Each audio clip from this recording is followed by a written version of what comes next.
Hello, my name is Ayiesha Beverly. I am a staff attorney for the National Apartment Association's National Lease Program. I'm going to walk you through some of the latest updates to the NAA Student Housing Lease Contract. In addition to the new language, you'll also notice that the lease has been reorganized. For ease of reference, I will refer to the paragraphs by their names and not their numbers, since paragraph numbering for the student housing lease may vary by state. Let's get started.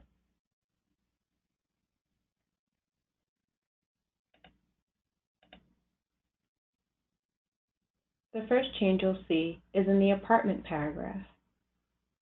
The language has been modified to add the assignment of a floor plan. You'll also notice that this paragraph has been separated from the parties paragraph, which is paragraph 1 in every lease.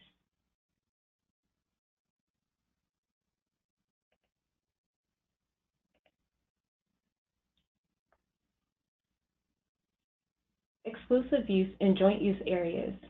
This is a new subsection under the apartments paragraph. The existing language has been slightly modified.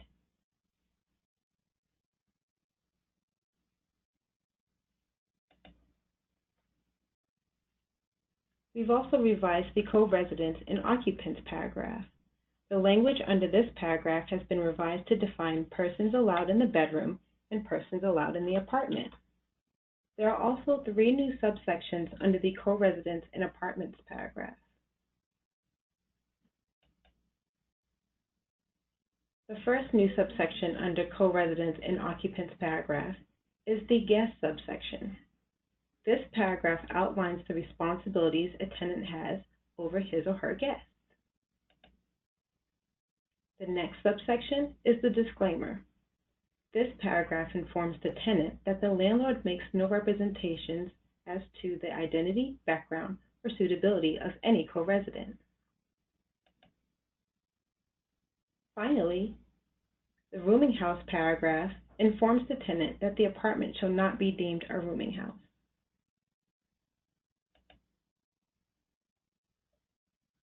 In the lease term paragraph, the lease now expires at noon at the end of the lease term. It previously expired at midnight. Additionally, we've added a new renewal subsection to the lease term paragraph to discuss the tenant's options at the expiration of the lease. The security deposit paragraph. We've added a new language that addresses how the landlord will handle security deposit deductions. We also relocated the security deposit other charges section from what is now paragraph 41 in most states. The purpose of this relocation is to keep the security deposit language in one paragraph in the lease.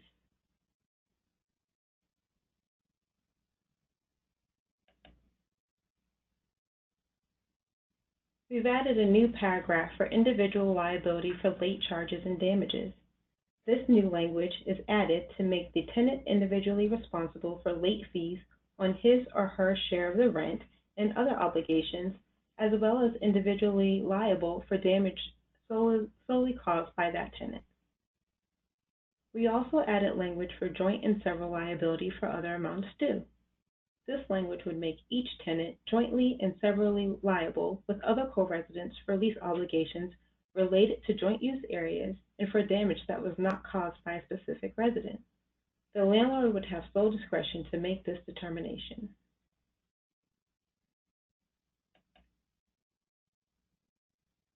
We added language to the rents and charges paragraph that allows the landlord to convert checks via the automated clearinghouse, also known as ACH.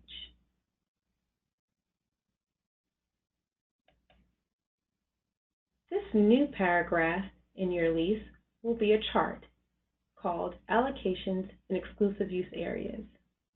This is a new chart and new paragraph you will see that allows the landlord to assign exclusive use areas such as bedrooms, bathrooms, and parking spaces to each tenant, as well as provide the tenant with their proportionate share of the rent and other obligations, as well as their proportionate share of the security deposit.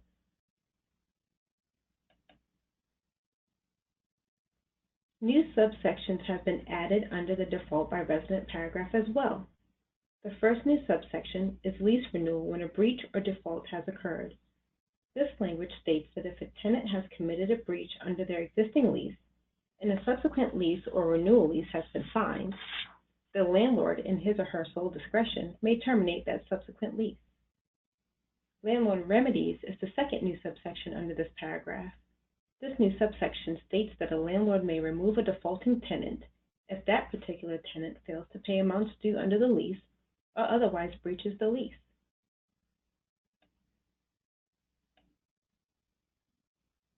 This next slide also outlines some small but important updates to the lease.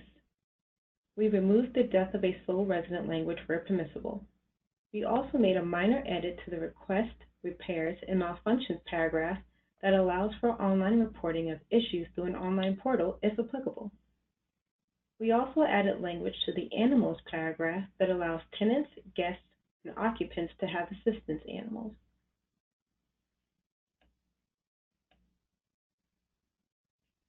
Consent to solicitation is a new subsection that has been added under the miscellaneous paragraph. This language authorizes the landlord and its agents to communicate with the tenant for purposes of collecting debts related to the lease contract.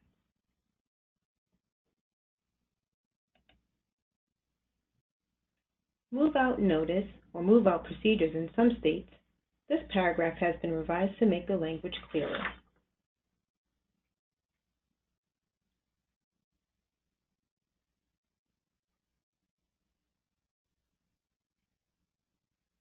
Reading through this language, you'll see that it provides information to the tenant that he or she may need to know about providing a notice at move-out.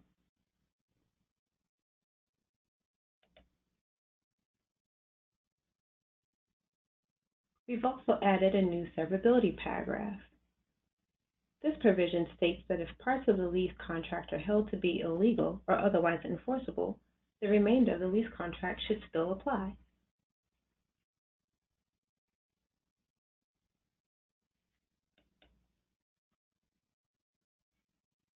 And finally, we've deleted the security guidelines paragraph. We've also removed the checklist of addenda at the end of the lease contract. And as I mentioned at the beginning, paragraphs have been reorganized and renumbered.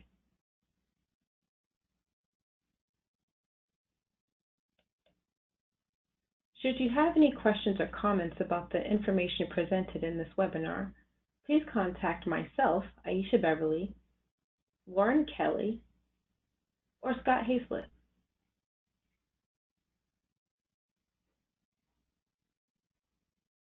Thank you.